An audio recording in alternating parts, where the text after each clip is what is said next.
Hello ইব্রিয়ান, আসসালামু আলাইকুম। I hope আপনারা সবাই ভালো আছেন। আমি আলহামদুলিল্লাহ ভালো আছি।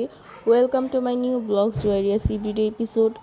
তো আমি ঘুম থেকে উঠেই সকাল সকাল ব্রেকফাস্ট করছিলাম চা অ্যান্ড কেক দিয়ে। তারপর আমার মোস্ট ফেভারিট ঘিয়ে ভাজা ডিম চলে আসলো। তারপর আমি ডিম খাচ্ছিলাম অ্যান্ড সাথে আমার ছেলেকেও খাওয়াচ্ছিলাম, কারণ সে আমার সাথে যতটুকু খায় এতটুকুই, পরে তেমন খেতে চায় না। এই তো আমরা মা ছেলে ডিম খেলাম। তারপর আমি রেডি হয়ে বের হয়ে গেলাম এই তো আমার বেস্ট ফ্রেন্ডের সাথে।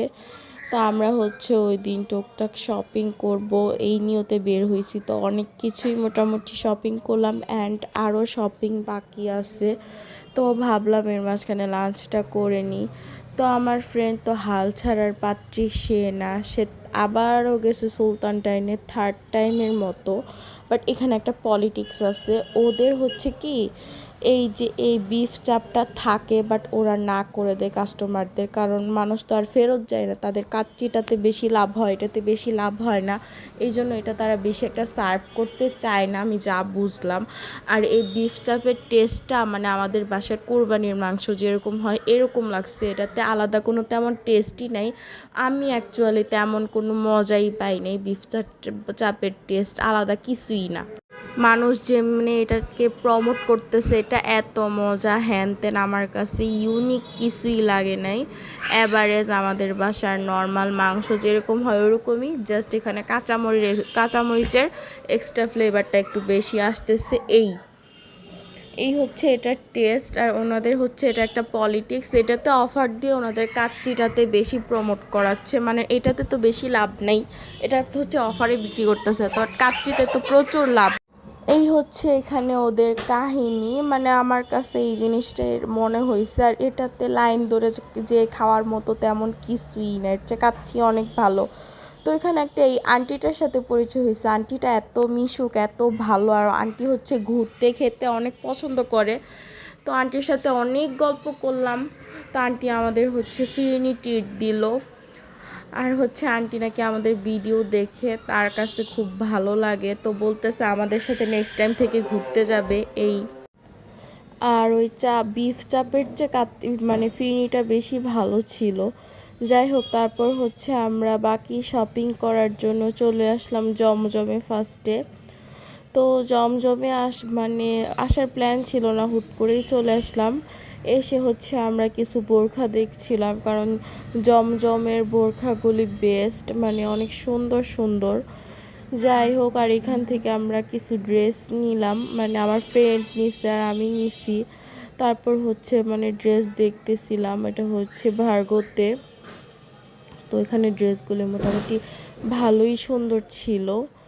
তো আমরা এই তো ঘুরে ঘুরে পুরোটা সব দেখছিলাম। আর সামনে যেহেতু ঈদের জন্য অনেক হাইপ চলতেছে, এই অবস্থা।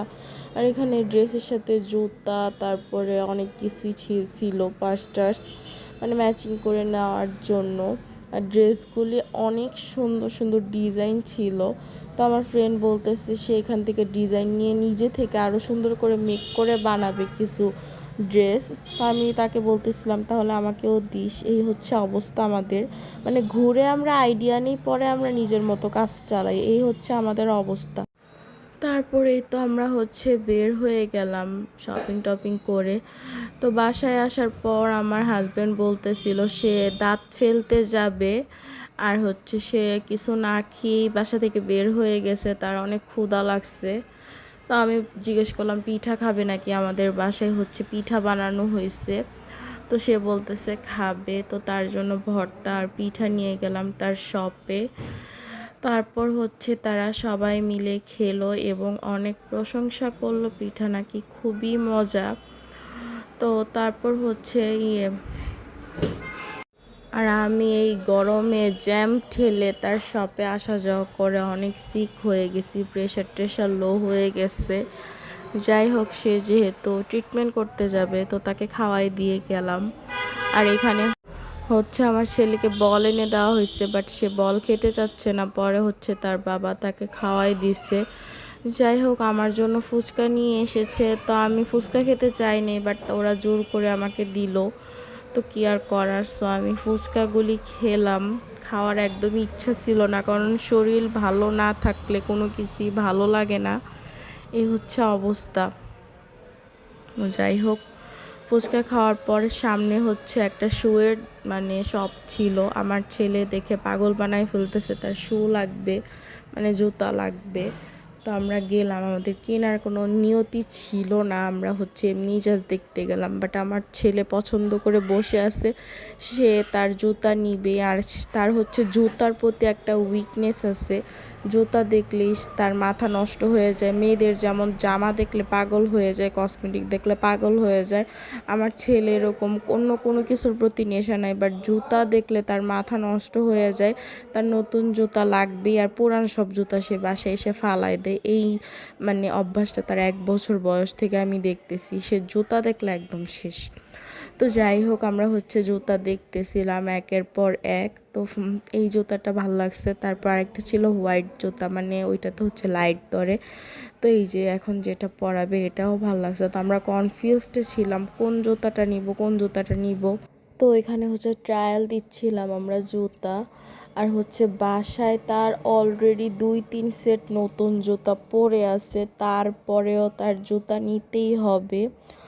তো কি আর করার। আর ছেলে বলছে বাবা কিনে দিবে না, এটা তো হতেই পারে না। আমারটা দিবে না, বাট ছেলেরটা দিবে। এটা হচ্ছে অ্যাজ অলওয়েজ। তো আমার হচ্ছে ফাইনালি হচ্ছে আমরা ডিসাইড করলাম আমরা হোয়াইট কালার জুতাটাই নিব, এটাতে লাইট ধরে এবং স্মার্ট জুতাটা অনেক।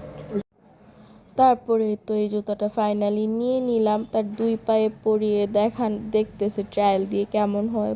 এটা হচ্ছে তারও পছন্দ হয়েছে, তার বাবারও পছন্দ হয়েছে, আমারও হয়েছে। তো ফাইনালি সে এখন অনেক হ্যাপি।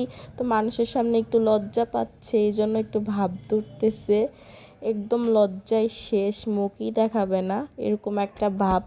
তো জুতা নিয়ে ফাইনালি চলে আসলাম। আর আজকের ব্লগটা এই পর্যন্তই। সবাই ভালো থাকবেন, সুস্থ থাকবেন। আল্লাহ হাফেজ। আবারও নেক্সট কোনো ব্লগে দেখা হবে। আর আমার ব্লগগুলি ভালো লাগে অবশ্যই like, comment, share and follow দিয়ে দিবেন। Tata, bye bye, take care, আল্লাহ হাফেজ।